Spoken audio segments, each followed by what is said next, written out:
Salam Indonesia, salam Nusantara dari Sabang sampai Merauke, dari Miangas sampai Pulau Rote. Mantalah iman kita, mantalah kasih kita tentunya dalam Yesus Kristus menjadi Tuhan dan Juru Selamat kita dan Juru Selamat dunia. Jangan katakan bahwa Yesus bukan Tuhan, jangan katakan pula bahwa Yesus itu bukan Juru Selamat. Dia adalah Tuhan, Dia adalah Juru Selamat. Kalau engkau percaya, kau akan diselamatkan. Kalau tidak percaya, kau akan dihukum. Yohanes 3 ayat 36.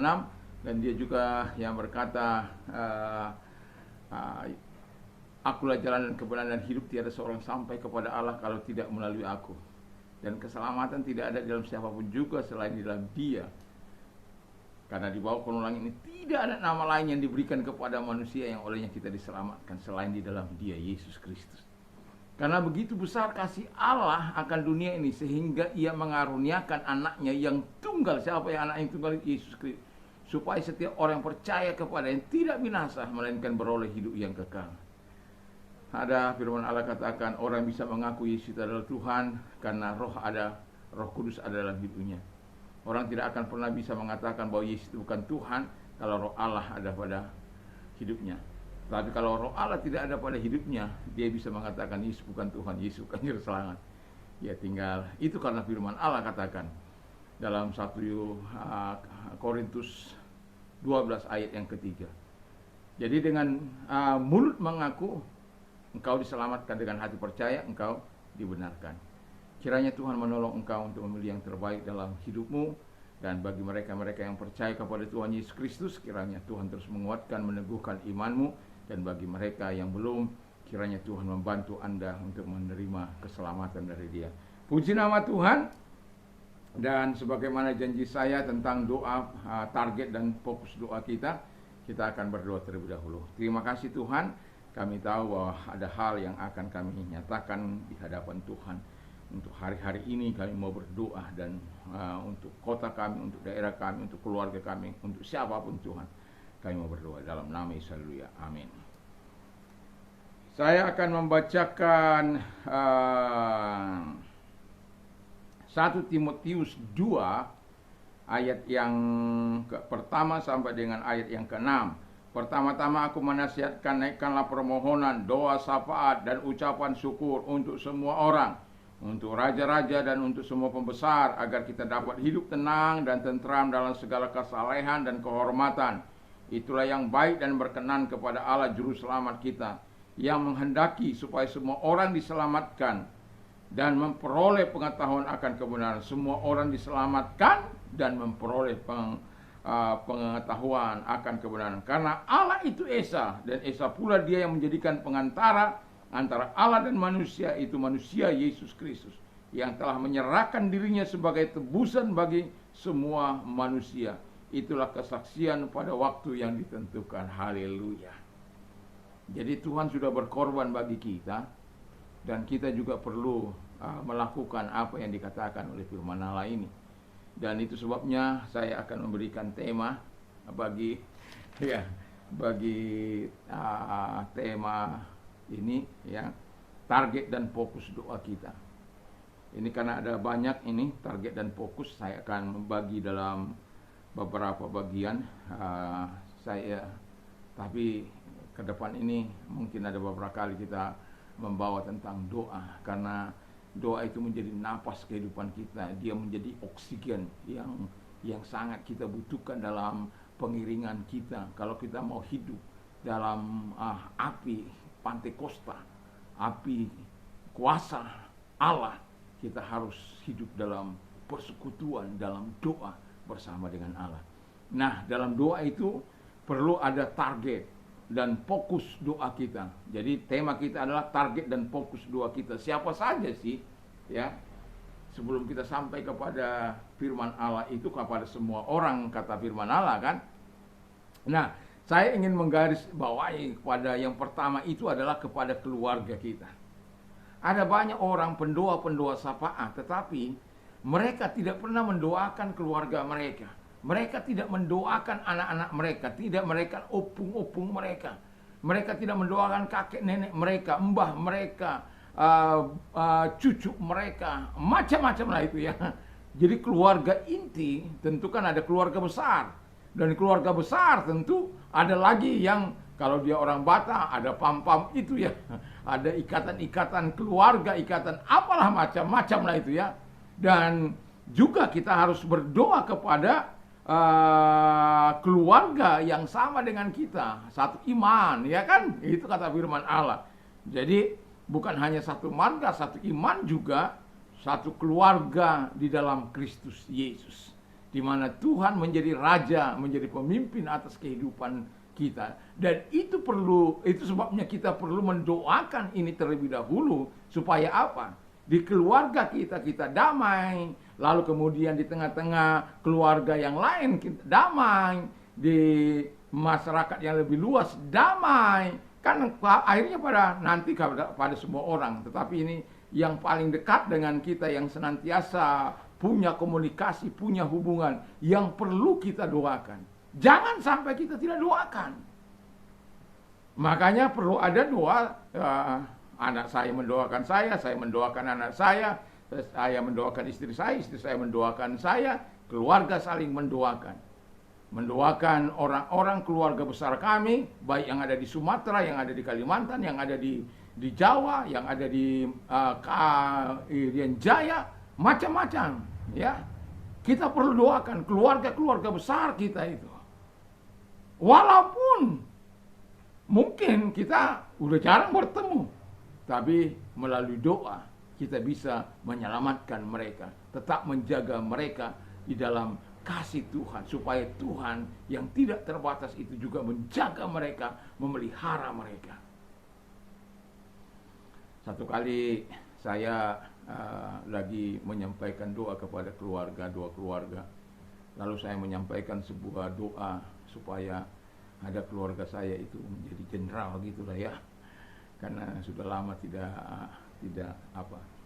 Lalu kemudian setelah beberapa waktu, mungkin berapa bulan kemudian, itu keluarga saya ada yang menjadi jenderal. Itu kakak saya itu sebelum saya sampaikan doa, dia bilang, apa ada permintaan? Oh enggak ada permintaan. Kok bisa teringat? Ya karena kebetulan Tuhan taruh saya untuk mendoakan mereka. Jadi kita doakan supaya ada keluarga kita menjadi keluarga yang apa? Bukan berarti kita mau pamer, bukan. Tetapi apa yang kita doakan itu Tuhan dengar. Tuhan jawab.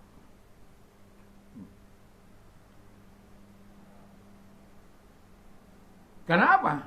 Kita menyatakan permohonan. Kita mendoakan sebagaimana firman Allah katakan, doakan keluarga intim, keluarga besarmu. Keluarga dalam Yesus, keluarga dalam Tuhan. Jemaat gereja. Di mana saya sebagai gembala tentu berjaga-jaga atas kehidupan mereka.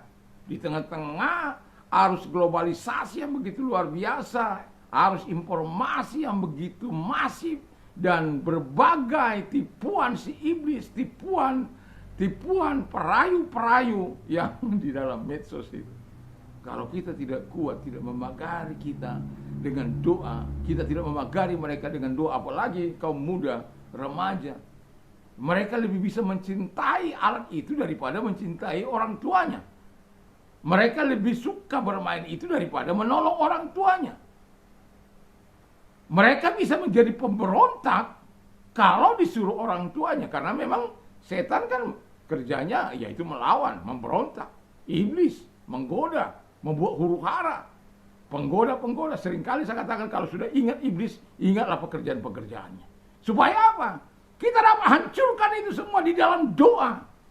Perjuangan kita bukan melawan darah dan daging. Bukan melawan anak-anak dengan anak-anak. Orang tua dengan anak, bukan itu perjuangan kita. Perjuangan kita, orang-orang yang digerakkan oleh setan itu yang kita usir dalam nama Yesus. Itu sebabnya kita fokus terhadap doa itu. Fokus, target kita, yang pertama itu keluarga kita. Bayangkan kalau keluargamu menjadi pecandu narkoba. Bayangkan kalau keluargamu yang wanita menjadi pelacur. Tentu kita tidak inginkan itu terjadi. Tapi kalau itu terjadi, siapa yang salah? Mau setan kita salahkan? Padahal kita nggak pernah mendoakan mereka. Kita tidak pernah menyampaikan permohonan kita kepada Allah dengan doa dan ucapan syukur kepada Allah. Kita biarkan mereka. Itu sebabnya kita berdoa perlu generasi ini. Bagi generasi muda, remaja, anak-anak.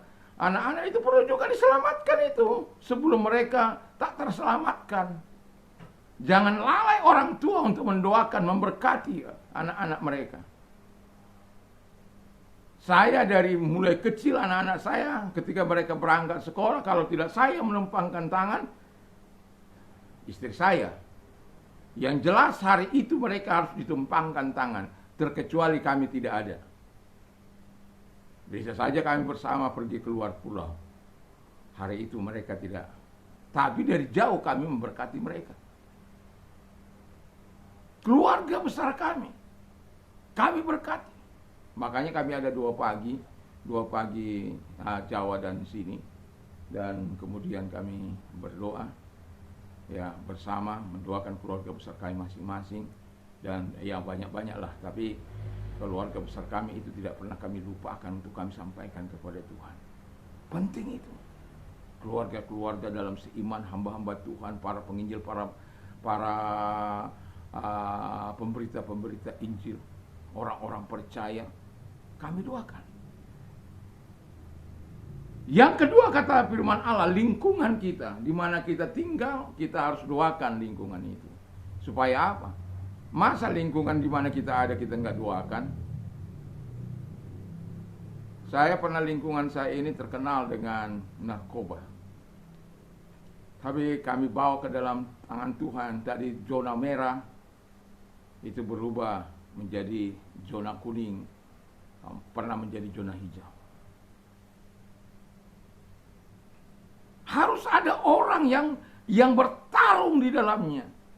Perjuangan kita bukan melawan darah dan daging, tapi melawan pemerintah, penguasa, penghulu dunia yang gelap dan roh jahat di udara itu. Dia menggerakkan orang yang bisa ditipunya. Dia menggerakkan orang-orang yang lemah. Dia menggerakkan orang-orang yang dapat dirayunya. Dia menggerakkan orang-orang yang dapat dibuatnya menjadi pemberontak. Semua potensinya dikerahkan untuk menghancurkan orang-orang percaya ataupun orang-orang yang beriman. Untuk apa? Supaya ada sahabatnya nanti di neraka sana. Nah, kalau dia berjuang begitu keras, kita sebagai orang-orang percaya, kita hamba-hamba Tuhan, kita juga harus berdoa secara terus-menerus kepada mereka. Itu perlu kita perlukan target kepada mereka, fokus kepada mereka. Keluarga, lingkungan. Dan yang terakhir, karena ini ada beberapa, ini akan berseri saya bawakan. Yang ketiga adalah di tempat Anda bekerja, perlulah Anda mendoakan. Kalau di swasta, Anda bekerja di situ, Anda perlu doakan bosmu supaya diberkati, supaya melalui berkat yang mereka peroleh, gaji Anda boleh naik, gitu loh. Jangan hanya dihujat, jangan hanya walaupun mungkin kasar kata firman Allah, tapi tetap doakan supaya ada perubahan. Setan yang bekerja dalamnya itu diusir dalam nama Yesus. Setan pelit diusir dalam nama Yesus. Supaya orang-orang, masa orang bergaji sebulan 700.000, kerjanya banting tulang. Belum lagi saya mendengar dimaki-maki, dicaci-caci. Kadang-kadang nggak masuk akal saya itu. Sering saya bilang, kalau selesai dulu, itu kalau saya bilang, udah kamu buka wirausaha saja. Kalau hanya 700.000, kamu buka wirausaha, pasti dapatlah. Kamu tenang kerja, dan itu banyak orang yang keluar. Karena apa? Nggak sampai hati saya melihat. Ya mungkin di tengah-tengah situasi yang saat ini, mungkin agak sulit. Tetapi saya mau katakan perlu mendoakan atasanmu juga, ya. Atasan kita ada pemiliknya, atasanmu yang kadangkala demi mencari nama kepada bosnya. Wah, bahaya deh ya. Dan itu tidak boleh terjadi. Dan saya mau katakan supaya kita melakukan yang terbaik dan supaya pagi-pagi kita ini menjadi berkat bagi orang lain melalui doa-doa kita. Kalau kita juga bawahan kita, mungkin kita punya bawahan atau mitra, sahabat, satu letik namanya, kita saling mendoakan. Kita doakan supaya dia dapat jenjang karir yang lebih baik, kita juga dapat begitu. Ya, di pegawai negeri juga begitu. Jangan memusuhi. Ya, kadang-kadang demi kedudukan orang ditendang, orang difitnah. Aduh, ngeri. Janganlah begitu. Sebagai orang percaya, kita tidak boleh seperti itu. Hidup memang kita perlu hidup, perlu uang. Tetapi jangan menghalalkan semua cara. Dan kalau engkau lakukan itu, pembalasan itu datang dari Tuhan. Apalagi engkau orang percaya, engkau bisa menjadi kutuk bagi dia. Dan itu sebabnya saya mau katakan, jujurlah dalam bekerja. Nah, kenapa kita perlu berdoa sebagai orang-orang percaya kepada Tuhan? Ya, keluarga kita, tentu setiap orang pasti punya keluarga. Baik keluarga orang tua, keluarga inti lah. Ya, kakek, nenek, keluarga besar, keluarga dalam seiman dan seterusnya. Lalu kita punya juga yang namanya lingkungan. Pasti di mana kita ada lingkungan kita yang harus kita doakan terus-menerus supaya lingkungan kita menjadi lingkungan yang toleran, lingkungan yang damai, lingkungan yang diberkati, lingkungan yang saling tolong-menolong satu dengan yang lain. Wow, itu sangat luar biasa kalau itu terjadi. Dan itu kan tujuannya dikatakan supaya mereka mendapatkan keselamatan dan mereka mendapatkan kekuatan untuk melakukan yang terbaik. Dan kemudian di tempat bekerja, kadang-kala orang datang bekerja ke tempat bosnya aja nggak didoakan. Usaha yang mereka makan minum di situ, dapur mereka tidak mereka doakan. Nggak boleh begitu. Kita sebagai orang percaya, terima kasih Tuhan saya bisa makan oleh karena bos saya yang diberkati. Kiranya Tuhan memberkati dia lebih supaya naik gaji kami. Kan gitu ya. Jadi ini fokus kita yang pertama ini dalam bagian pertama dalam target doa puasa, doa belum puasa. Target dan fokus doa kita betul-betul kita dalami dalam kehidupan sehari-hari dan itu kita akan keep dalam hati kita. Iya, keluarga saya perlu didoakan, keluarga seiman saya perlu doakan, pendeta saya perlu didoakan, semua. Oh iya ya, lingkungan saya. Selama ini saya abai terhadap lingkungan saya, tidak saya doakan. Tetangga saya yang terdekat aja nggak pernah saya doakan. Wah, salah saya. Ya, jadi iya ya, atasan saya juga nggak pernah saya doakan itu, saking udah gedeknya saya, saking mau menang sendiri. Tapi kalau engkau melakukan apa yang dikatakan firman Allah, lihatlah kebaikan dan kemurahan Tuhan yang tidak engkau duga akan datang kepadamu. Kiranya Tuhan Yesus memberkati. Mari kita berdoa. Terima kasih Tuhan, mari engkau memberkati kami dengan pengertian baru dalam engkau, sehingga hidup kami hidup yang diberkati oleh Tuhan. Dan bagi mereka yang sakit, aku perintahkan dalam keluar sakit, segala sakit penyakit mereka apapun itu dalam nama Yesus. Dan oleh kuasa-Mu engkau datang kepada mereka, menjamah mereka, menyembuhkan mereka. Terima kasih. Dan bagi mereka yang sedang mengalami masa-masa sulit, kiranya Tuhan menolong mereka, berikan kelegaan mereka, berikan pertolongan kepada mereka dalam nama Yesus. Terima kasih Tuhan. Biarlah mereka mengucapkan syukur terima kasih buat pertolongan-Mu, dan mereka memuliakan Engkau oleh karena Tuhan menjadi penolong kami. Dalam nama Yesus kami bersyukur dan berdoa. Haleluya. Amin. Selamat pagi. Selamat kita berkarya. Mantap, mantap, mantap.